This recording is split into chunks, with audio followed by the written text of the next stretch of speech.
You have got to plan it. If you want to be a great agent and you want to do this over the course of the next 20 or 30 years, then is the way that you're currently working really sustainable? And the reason why that's important is that you need to start thinking about planning time on the field and planning time off the field. Because as a great agent, you really need that rest and recovery in order to be out there and really be stressing and expending the energy inside of your marketplace. What we know is that as we get into things like daylight savings, longer days, better weather, more daylight, we're going to be out at more late night appointments than we do at any other time in the year. And as it starts to open up, agents start to think, okay, this is pretty cool, but then all of a sudden they start to get tired and exhausted when they don't have the right rhythm and routines in place. What's important is to think about what are the things that actually really renew your energy. For me, that might be just having a really good rest. It might be in a position of going for a run, going for a walk, getting some time out in some sunlight, having great food, having some really good time and chats with people that actually energize you, listening to a podcast, maybe playing some music, or just simply taking some time out from the world and deeply breathing in and out for a few moments to really get that perspective on exactly where you're at.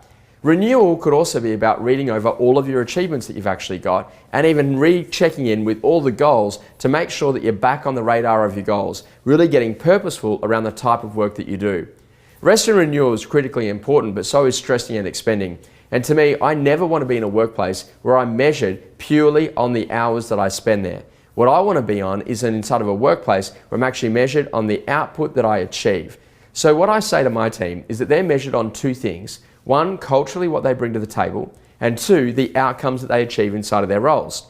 So it's not really important about what time they start and what time they finish. What's critical here is, are they actually achieving the outcomes that the business needs to get to?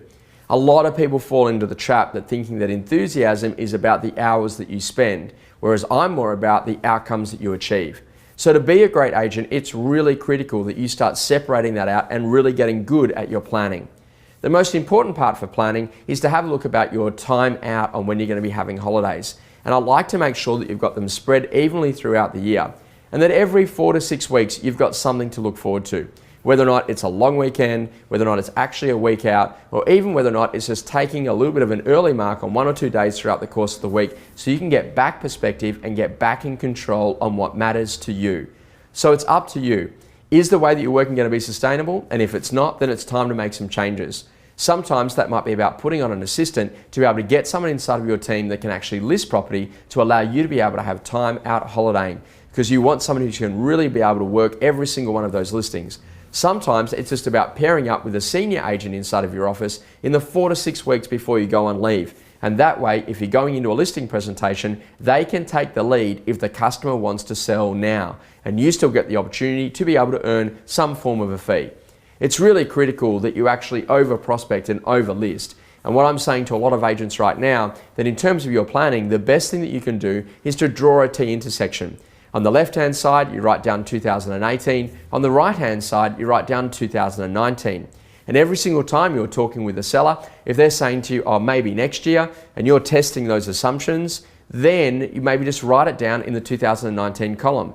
When we get to the 1st of November, pull out the phone and literally call every single person who's on that 2019 list. And then that way, you're actually really building that pipeline already for February next year.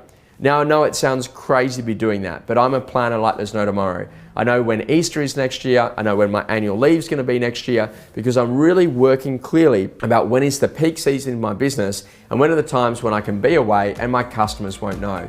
The more that you do that, the better that you become at this, the more that your business grows. I really hope you enjoyed this week's coaching tip, and I look forward to seeing you next week.